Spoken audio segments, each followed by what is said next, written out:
England, England, England, England, England, England. Express yourself, it's one on one. Express yourself, it's one on one. Can't be nothing's wrong. Lord, England's got the world in motion, and I know we gotta get this cup. England's got the world in motion. We invented the stupid game. That's right. We're going to be talking about England. I know this is not an authentic England shirt, but it's an England shirt nonetheless because of, who on the back. So, anyhow. So, Rooney doing his stuff. But anyway, yeah, England is going to take it. That's what a lot of people say. Well, of course, I'm pessimistic because with my other teams, like the Toronto Blue Jays, the Toronto Raptors, the Toronto Maple Leafs, and the New England Patriots, sometimes, you know, they seem to do it and then they fall flat. England has choked at worse opportunities in Euro, but this is not a Euro video. No, no, no. This is a World Cup video. And we're going to be talking about England's World Cup journey because it is one that has very high and very low. High, low, high, low. You know the story. But at least it's not like the next week's country I will spotlight. So anyway, let's go ahead and talk about English. Express yourself. You just can't go wrong now. Express yourself. They need to know it. Express yourselves. It's never wrong if you can do it all the time. Soccer brings the world in motion, and Canada's a co host now. Soccer's got the world in motion. US and Mexico host too. Express yourself. It's one on one. Express yourself. 48 nations all. Express yourself. You can't go wrong because this might be the best World Cup ever. Soccer's got the world in motion. That I know it has to be true. Soccer is big sport, and some stories are here for you.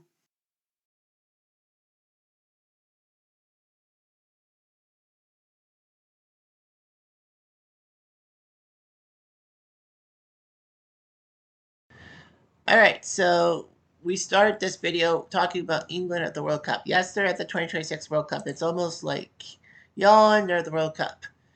But did you know that England has had some World Cups they haven't been at? Well, let me explain. So, the first three World Cups, 1930, 1934, 1938, England were not at the World Cup.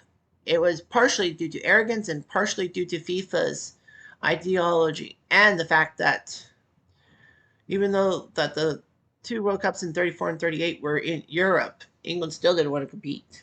They weren't part of FIFA. They had some hissy fits about, the game of soccer or association football, as they call it in Europe, clashing with their ideals for a World Cup and all that. In England were kind of arrogant at all. But it'd be the first time, would have been the last time. So yeah, so England's arrogance kind of cost them. But FIFA finally got them to bite in 1950. They got the British Home Championship as way back in the day before 1984. They would have a competition between England, Scotland, Northern Ireland, and Wales. They would play each other twice, once at home, once on the away. 6 games, and all 6 games, and it would be for a chance to be called the top British team. So those four nations actually got to compete in the 1950 British Home Championship. It was a qualifying group. So whoever got to top two got to move on to the World Cup. England won over Scotland. That was a huge goal. And that got them there. So they ended up going to the World Cup. Second place Scotland did not because they said it's first or bust. Well, they busted all right. Anyway, in the group stage, they ended up being 1 and 2. They suffered that embarrassing loss to the United States, which I alluded to a couple weeks ago. A lot of press put it England 10, US 0, or 10-1. Nobody believed it was 1-0. It was so bad that the Americans only had one journalist at that thing. They were expected to get slaughtered, but England got slaughtered themselves. Joe Gations with that weird goal, and Stanley Mortensen and Billy Wright could not save England, and England went 3-0, if you will. And then in 1954, they qualified, but fell in the quarterfinals. In 1958, something amazing happened. England got to the World Cup. Northern Ireland got to the World Cup. Scotland got to the World Cup. Wales got to the World Cup. All four home nations managed to win their qualifying groups and qualify for the World Cup in Sweden. Unfortunately, though, the story was Northern Ireland and Wales getting through in the knockout stages, and not England and not Scotland. England fell flat. They played 4 games. Well, they had to play a tiebreaker in 1958. Unfortunately, though, they fell flat on their butts, and this would actually be the last time England failed to get past the group stage for many years. In 1962, they had a decent team with Winterbottom still managing them. They managed to get to the quarterfinals, so that was pretty good themselves. So, in 1962, they got huge and all that. So they were second place in their group behind Hungary. They would have to play Brazil, and Brazil beat England 3-1. Well, of course, it's Brazil. What do you expect? So 1966 came. England didn't have to qualify because they were in the World Cup. So England, they were hosting it. So England did their job. They would play everything. They would play all their games at Wembley Stadium in London, which would be the last time the hosts got a privilege of playing at one stadium. England used their home advantage. They tied Uruguay 0-0, and a lot of fans were like, what the hell was England doing? However, they took care of France and Mexico to move on to the quarterfinals. They took on Argentina, who were fierce and all that, a good squad. And that game was bad. England did win 1-0, but Argentina behaved like animals in Sir Francis' mind. So, anyway, Antonio Rattan was actually sent off for violence of the tongue and all that. Of course, remember, back in the 1960s, there was no red or yellow cards in a game. It was just basically straight sending up by the referee. He gave a signal, and you had to go. So Rattan is out. England would face Portugal in the semifinals. Portugal actually beat Korea, North Korea, that is, in the quarterfinals, coming back from 3-0 down to score 5 straight goals. Unfortunately for Portugal and Eusebio, they fell 1-0. Sorry, 2-1. What am I thinking? Anyway, England would play West Germany in the final. Their old rivals from World War II and all that. Everyone wanted England to beat the Germans because of the World War II situation. You know why. England was up 2-1, and it looked good. But then in the 90th minute, Wolfgang Weber leveled the score. So they went to extra time, and of course it's 30 minutes. Most goals wins. And Jeff Hurst allegedly scored a goal from the underbar, hitting the underbar and going over the line. One tiny little problem, though. The ball was not over the line. Even Oxford proved it wasn't over the line. I mean, that was just strange. And, the linesman said it was a goal, even though, well, it hit the underside of the bar. Yeah, but it could have bounced to the goalie, who would have picked it up. Unfortunately, though, that was controversial. Jeff Hurst's fourth goal was not, England's fourth goal and Hurst's third of the day was not as controversial as Kenneth Wolstenholme said. Some people are on the pitch. They think it's all over. It is now. Hurst ended up being the first person to score a hat-trick in a World Cup final, but not the last. The last World Cup, Mbappe did so. So in 1970, England were ready to defend their national pride and be the defending champs and all that. Thankfully, at the time, because they won the World Cup, they got a trip to Mexico. England were drawn with Romania, Brazil, and the Czechs. England would win 1-0 to Romania and the Czechs. They would play Brazil in a great game. Brazil won the game 1-0 on a goal by that guy, Jorginho.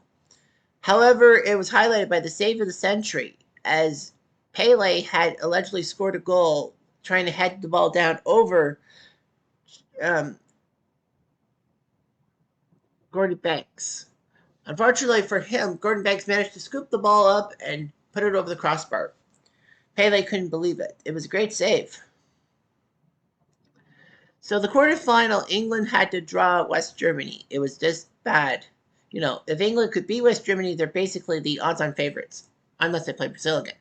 England would take on the Germans. Unfortunately, one tiny little problem.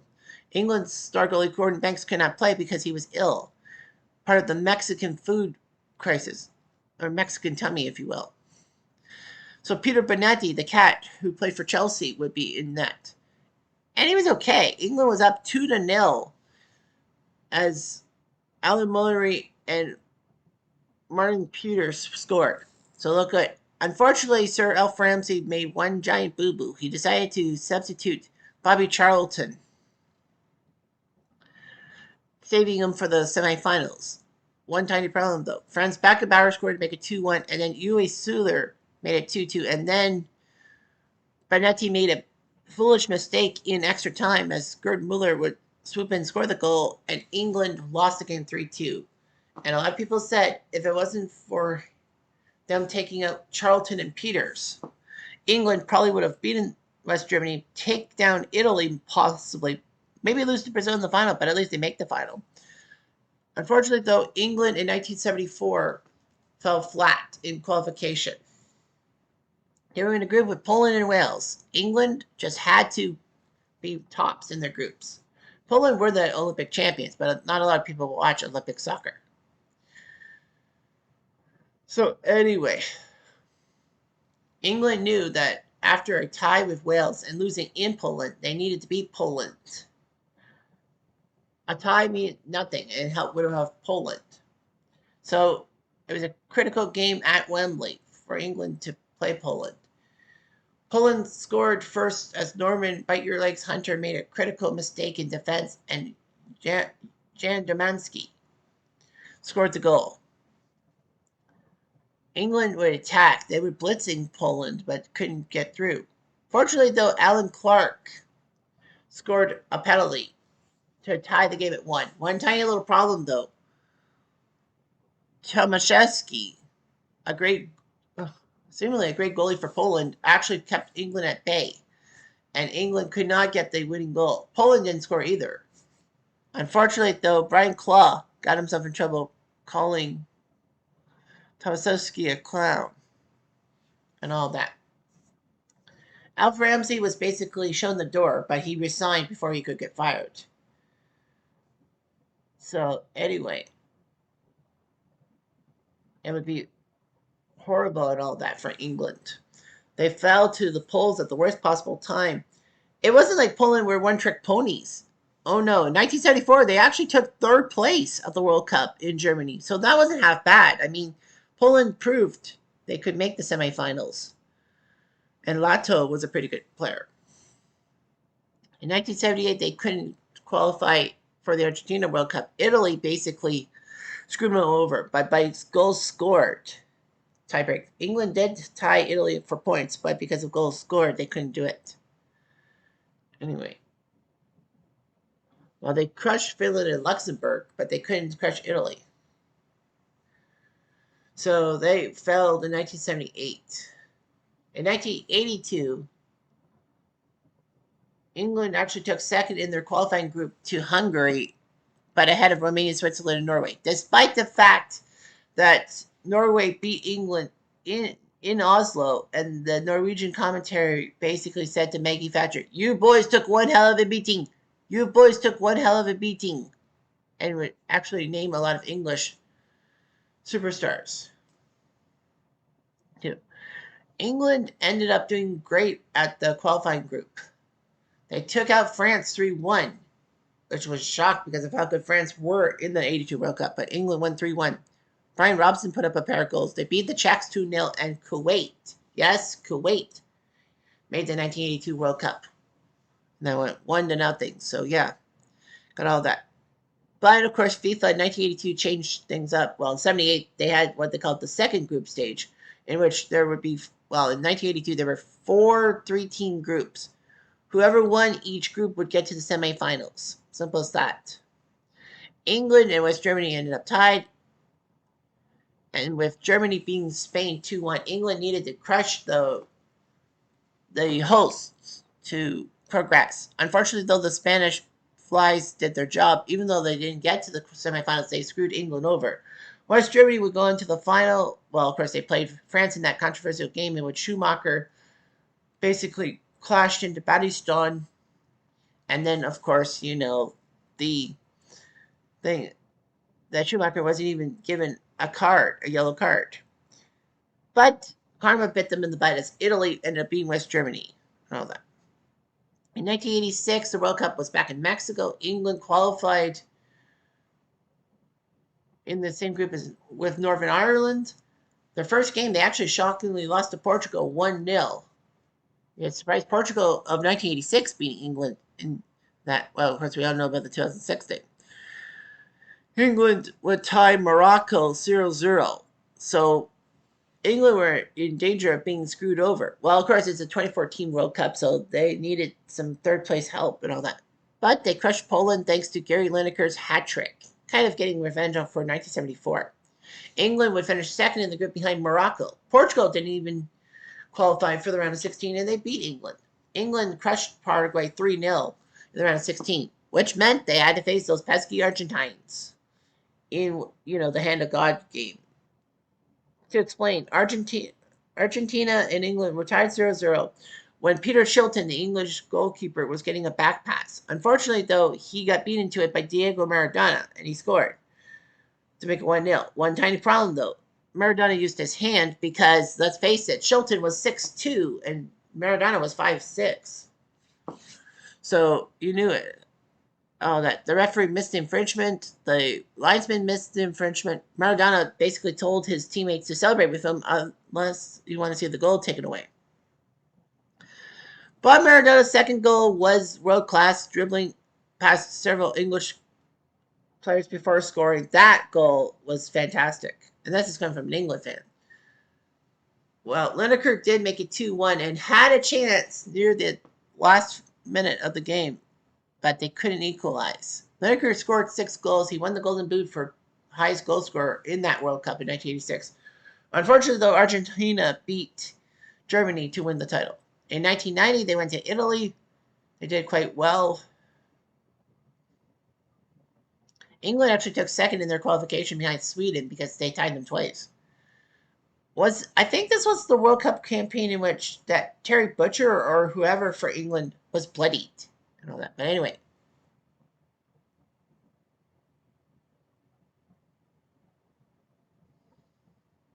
So anyway, yeah.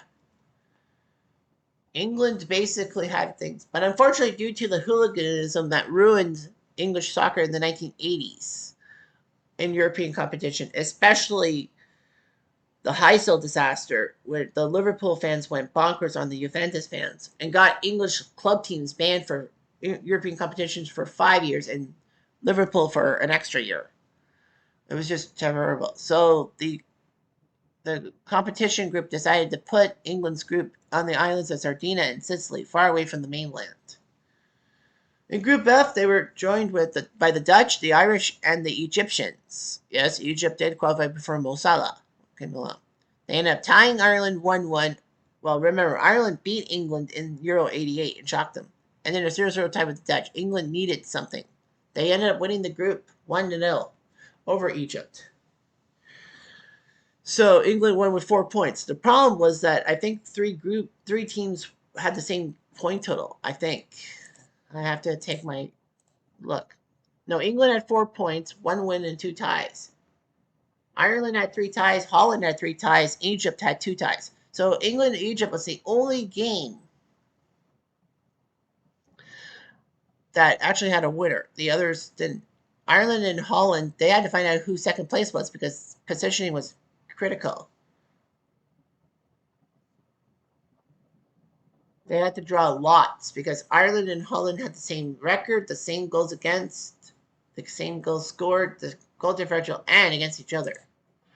Of course, this was one of the main reasons why in '94, FIFA changed some rules saying that back passes to goalies and them picking up was illegal for time wasting because the goal scoring was yawn. England would take on Belgium, and thanks to David Platt in the 119th minute, he scored to make it 1-0. England took down Belgium. Now they had to face Cameroon in the quarterfinals. We were trying to make African football great, with Roger Milla and the corner flag. Cameroon made it 2-1, and it was like, oh my gosh, England's going to fall to Cameroon? Well, Gary Lineker did score 2 penalties to win the game, although some of them say he just dove over. He just dove. England would get to the semis against West Germany, and it was like, here we go again. England's going to get their butts handed to them. So anyway, there was, of course, that free kick that squared it that off of Paul Parker to make it 1-0. I think Lineker tied the game 1-1, and then they went to extra time and all that. And Paul Gascoigne got a yellow card for a tackle in extra time. Unfortunately, it meant that Gaza accrued his 3rd yellow card in 2 games in the tournament, which meant that he was basically having to sit out the final if England qualified. Gaza left in tears. Lineker looked at the camera, did the little hand wave and all that, not realizing that he was on camera. He was just telling Bobby Robson to keep an eye on Gaza. So they went to penalties and all that.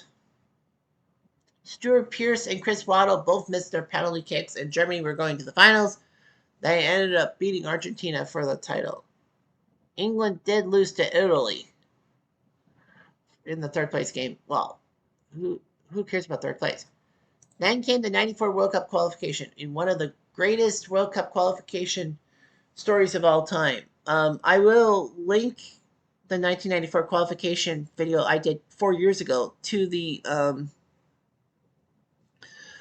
video below, of course. So in '94, every continent, North America, South America, Asia, Europe, Africa, and Australia had their own World Cup drama. In North America, it was Canada having to face Australia in one part of a playoff, losing to them on penalties, and then Australia subsequently losing to a 2nd place South American team. That was Argentina. Africa, Zambia actually ended up almost beating the odds because Zambia had that accident and, almost wiped out their entire team, but they almost went to the World Cup. Asia, Japan with the agony of Doha, and they have not missed the World Cup since. Australia, having the name of Argentina, and of course England in '94. They were in a group with Norway, Holland, Poland, Turkey, and San Marino. They needed to be top 2. Okay, no problem. I mean, the Dutch might be first, England would be second. Somehow, in some freaking way, England faltered against Norway. They needed to beat San Marino by 7 goals, and that Poland beat the Dutch. And then Stuart Pearce with a terrible back pass to Peter Shilton. No, not Peter Shilton. What's that guy's name? The guy from 2002. Couldn't. Yeah, David Seaman. And all that. Well, it didn't matter. The Dutch beat the Poles anyway, so it was no big deal. So anyway, Graham Taylor was replaced as England manager by Terry Venables. So England screwed up. But that was the last time England did not make the World Cup. In '98 in France, they qualified. They needed to tie Rome to qualify automatically. They would have had to go through a playoff if they lost. But they won their group. So now they took on Tunisia, Colombia, and Romania. They beat Tunisia, couldn't beat Romania, and then beat Colombia thanks to David Beckham's free kick goal, which saw then Prince Charles, now King Charles, and Ari do the game. England would have to qualify for the World Cup. They were second in Group G, which meant they had to play the winner of Group H, which was Argentina. Of course, that game went crazy, although too. And Michael Owen scored one of the best solo goals of all time. The game ended up being 2-2 going to extra time. Sol Campbell thought he won for England because it was part of the golden goal rule, meaning first goal in the extra time wins. But unfortunately for him, that goal was ruled out for a foul. It was like unfreaking real and all of that. But worst of all for England was that David Beckham was actually sent off in the 47th minute, knocking over Diego Simeone. But Beckham allegedly, well, Beckham kicked up at Simeone. Unfortunately, the referee saw something bad and gave him a red card. A lot of people thought Beckham should have been given a yellow card, if anything. So, of course, it went to penalties. David Batty missed his penalty. Carlos Roa made the save, and Argentina were going to the World Cup quarterfinals. England were screwed. David Beckham would be given a lot of threats, hung in effigy, if you will. Fortunately for Beckham, he gave England something to praise in 2001 by scoring the free kick goal against Greece that got them to the World Cup automatically, not have to go through the playoffs. Yeah, they did all that. It was actually shocking because Germany in 2002 needed to beat Finland, and they couldn't even beat Finland because they were saving their lives. So in 2002, England qualified for the World Cup automatically. They would have played the playoff against Ukraine, probably would have won anyway. England would have had to play Sweden, home of Sven-Goran Eriksson, England's first foreign manager, tied at 1. England beat Argentina thanks to a David Beckham penalty, so Beckham got revenge. Unfortunately, England could only tie 0-0 against Nigeria. They would play Denmark in the round of 16. They crushed them, thank goodness for that. But then they were in the same line of qualification as Brazil. So Brazil took on England in the quarterfinals. England did score first on a Michael Owen goal. So it was like England was going to get revenge on Brazil for ruining them. Unfortunately, though, David Seaman made a terrible move when Ronaldinho made his free kick and Seaman didn't seemingly jump or he misjudged the ball and it flew into the net. One of the best goals if you're a Brazilian, one of the worst goals if you're an English fan. Brazil would go on to win the tournament. In 2006, England were group winners in front of Poland. So England and Poland in their group qualified. England would play in Group B with Paraguay, Trinidad, and Sweden. So all they needed to do was keep their smiles about them. They beat Paraguay, and then they actually beat Trinidad and Tobago. They ended up winning 2-0. Although Peter Crouch's goal, when he scored the first goal, was kind of illegal because he kind of was hanging on the dreadlocks of the defender, which was strange because Peter Crouch was like a freaking giraffe. England would play Sweden, a 2-2 tie. England would take on Ecuador, and a free kick by Beckham saved their butts. They got to the quarters against Portugal, and a lot of people, like myself, thought, okay, well, England's going to win this game. But the one tiny little problem is that Portugal does give England fits because Portugal beat England at Euro.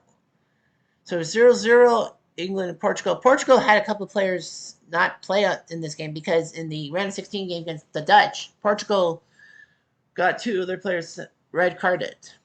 It didn't matter though. The game was tied 0-0. Wayne Rooney was sent off because he kind of stomped on someone's tender fiddles, if you will. A lot of people said that Rooney probably would have gotten a yellow card, but Cristiano Ronaldo was bitching and complaining about Rooney and got Rooney sent off. And worst of all, CR7 basically winked at the camera. So if it wasn't for CR7, I think Rooney would have gotten a yellow. Beckham was taken off because he wasn't the same Beckham that we all know and love. So yeah, they did all that. That England-Portugal game, that made me hate Portugal's soccer team and foul vengeance. That my hatred of the Portuguese soccer team would finish only if England beats Portugal. Like England does better than Portugal in any major tournament, like Euro or World Cup. It didn't take till the 2018 World Cup for that to happen. So anyway, England would have to go to penalties against Portugal and fell flat. Ricardo became the first goalie in World Cup history to save 3 penalties in a penalty shootout. Owen Hargreaves, who was Canadian by birth but played for England, was the only guy to convert his penalty. So basically, Sven-Goran was out as manager, and England couldn't believe it. In 2010, they qualified. They were actually 9-1 in their qualification group. So England and Croatia were the 2 teams. England were in the group with the U.S., Algeria, and Slovenia. So it was basically England and U.S. and then the other two, practically. England played the U.S. first game, and they scored a 1-0 goal. I think it was Gerrard who scored first. And England were up 1-0 in 4 minutes. But then a seemingly harmless shot by Landon Donovan, kind of a, um, a dump in, eluded Robert Green, who basically spilled the ball, and he could have easily just gone down on his knees, catch the ball, but he fumbled it, and the Americans tied Brits 1-1. They tied 0-0 with Algeria, and basically the fans were upset. England needed to beat Slovenia, and they did, 1-0. England would make it. The United States had to win their game against Algeria to also qualify. So England would have qualified as the group winners and avoided Germany. But the Americans won, so that meant England would play Germany. Germany was up 2-0. It was like, here we go again. We're screwed. Matthew Upson did score to make it 2-1 for it. And then Frank Lampard thought he scored. He thought the ball crossed the line. But it did. It completely did. Everyone did all that. I mean, the goal line technology said it was so far in and all that. Well, German goalie Manny Neuer knew that the ball had crossed the line, but he deceived the referee and all that. And the German media said it was revenge for Wembley and all that. So anyway, Sepp Blatter, the FIFA president, who got eliminated in scandal and all that a few years later, said that we don't need goal line technology. And where was Sepp Blatter from? Yes, you guessed it, Germany. A lot of people said Blatter purposely did that, knowing that it would screw Germany over. Germany ended up winning 4-1, and England were basically swallowing crow. And then in 2014, England would qualify alongside Poland. Their group in 2014 was Italy, Uruguay, and Costa Rica. England would have their hands tied with Italy and Uruguay. Costa Rica, they should have been able to beat and all that. England could not beat Italy or Uruguay for anything, and allegedly Luis Suarez did something bad to the English squad. Costa Rica pulled a few upsets, so England basically couldn't do anything. They ended up tying Costa Rica. They only scored 1 point in 3 matches, which was their lowest total in a group stage in the World Cup. And for the first time in 56 years, they were not going to get past the group stage and into the knockout round of a World Cup. Disasters. 2018, they were in the group of Slovakia, Slovenia, Scotland, Lithuania, and Malta. And, they qualified, winning 8 of them. I forgot. I think it was Slovenia who also qualified, too, in the World Cup in Russia. England would play Tunisia first in Group G and won 2-1. Then they crushed Panama 6-1, who were making their first World Cup appearance. Panama was, who actually made the World Cup automatically thanks to some stupidity by the Americans that saw them be booted from competition. England lost to Belgium 1-0. A lot of people said that, Belgium, you knew what was going on. Now, both teams actually fielded reserve teams, and there were rumors that the teams were trying to lose on purpose, knowing that a loss would actually give them a better path to the final and all that. England lost and would have to face Colombia. Yeah, Belgium actually shocked a lot of people by doing well and getting to the semifinals. So England took on Colombia in the first knockout stage. They had to go to penalties. They were up 1-0 and then freaking extra time ruined them at 1-1. So England had to go to penalties, and everyone thought it was over. But England somehow, in some freaking way, thanks to Jordan Pickford's pair of saves, actually won a penalty shootout against Colombia. It was the first time they won a World Cup penalty shootout. They did win in Euro against Spain in 1996, but still. England would take on Sweden in the quarterfinals, 1-2-0. Phew. And then they would take on those pesky Croatians. Unfortunately, an extra time goal by, I would like to say Mandzukic, but I'm probably wrong. Made it 2-1, and Croatia went to the finals. England would have to play Belgium for third place, and unfortunately, though, they fell flat. They did get to the semifinals, which was nice, but losing to Belgium wasn't so nice. And then in Qatar, they were in Group I for qualifying alongside Poland, Hungary, Albania, Andorra, and San Marino. They qualified alongside Poland. England would take on Iran in the first group stage and crush them 6-2. It was not even close. England would play the United States, their old rivals, and couldn't beat the States. So still, England has not beaten the States in the World Cup. They have tied them. They've lost to them. England crushed Wales 3-0. So England won Group B, which meant that they would play Senegal in the first knockout game, which they won 3-0. So it was great. But unfortunately, they took on their old bitter rivals, France, in the quarterfinals and lost 2-1.